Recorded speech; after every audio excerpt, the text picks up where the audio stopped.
It's been a while.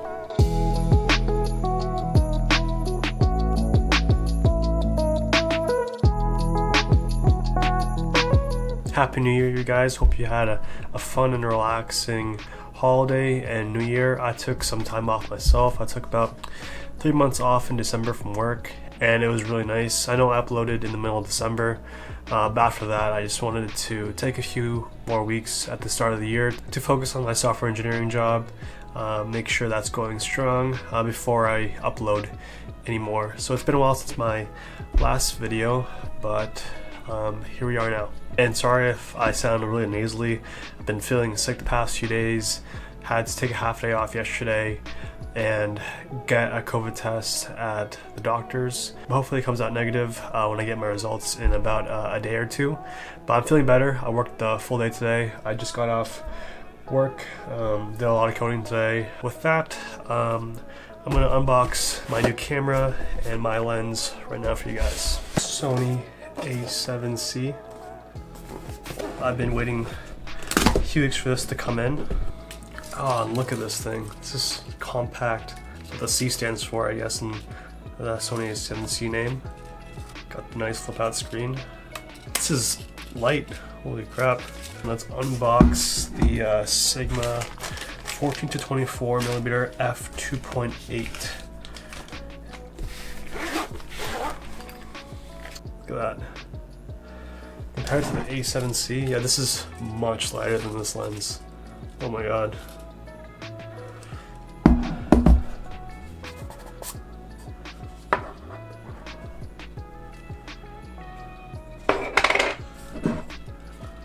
Wow, look at that.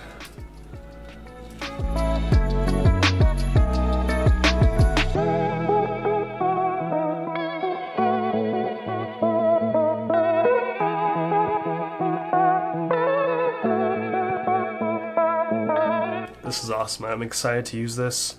I was hoping I could turn this on, but I'll probably just charge it while I'm recording right now.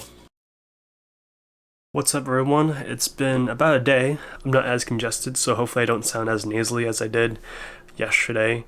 Also, some good news. I had a call this morning regarding my COVID test. The lab called and turns out I'm negative, so I'm super pumped about that. I was pretty sure I had COVID because the past 2 days I was really congested. I had a sore throat and a slight cough, and I just didn't feel good. So I thought I really had COVID, but guess not. So I'm pretty thankful for that, but I'm feeling a lot better. Super pumped to just be 100% and get back to doing my everyday things, like going back to the gym. Haven't gone in like a week. So I had some time to charge up the camera and play around with it for a bit. I had to get used to using the Sony settings because I'm so used to using my Panasonic Lumix G7. The settings are pretty different. There's no touchscreen on the A7C, which is a bummer, but it's no big deal.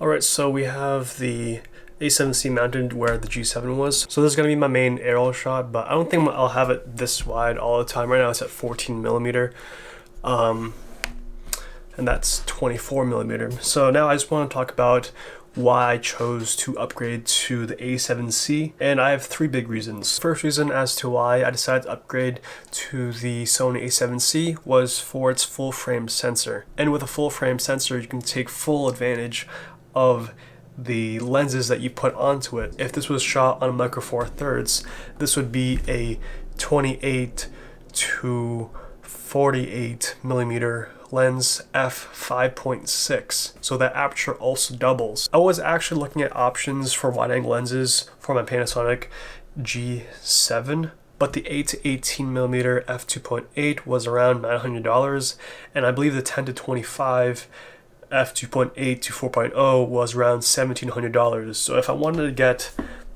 these wide angle shots, I might as well just purchase a new camera and lens that would be a better investment for me in the future instead of sticking with micro four thirds. And with these wide angle shots, they can be really useful if you're in tight situations. For example, in my Spotify car theme video.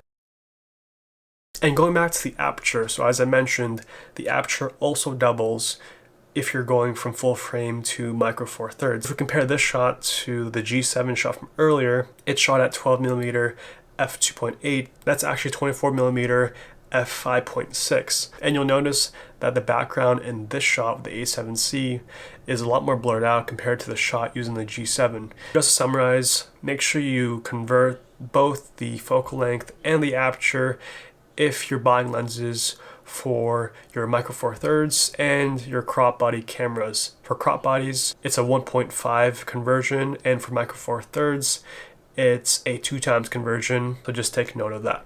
The next reason is a big one, and that's the autofocus. Sony is well known for their really good autofocus in their cameras, and my previous cameras, that Panasonic G7 and the other Panasonic cameras I've used, they're not that well known for their autofocus, and it's not that reliable. And I've had trouble with focus breathing between the background and myself as a subject, so it really wasn't that reliable. And this autofocus will be really helpful when shooting my aerial if I'm moving around a good amount, or when I'm out and about vlogging.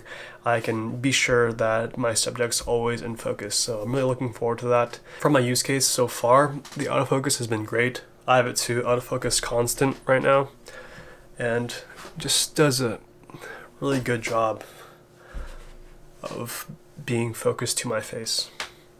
And the last reason why I decided to upgrade to the Sony A7C was to get into the Sony ecosystem. With Sony, their latest cameras all have the E-mount, so if I were to get another Sony camera down the line for maybe a B camera, I'm planning to maybe get the ZV-E10, which is a crop sensor camera.